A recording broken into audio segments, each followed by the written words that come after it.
عینک دایزی مدل X7 یه مدل عینکه که طراحی و فریمش خیلی جذاب و اسپورتی که واسه فعالیت‌های ورزشی میشه ازش استفاده کرد.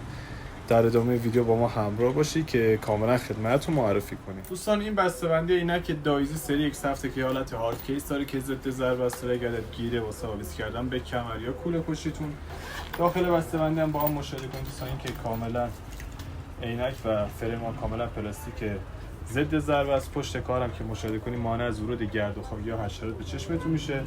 این پایه‌اش هم دوستان جدا میشه که میتونید شما به عنوان یک عدد عینک طوفان به کمک این گیره اضافه ازش استفاده کنید. با همین حالت خیلی راحت تبدیل به یک عینک طوفان هم میشه.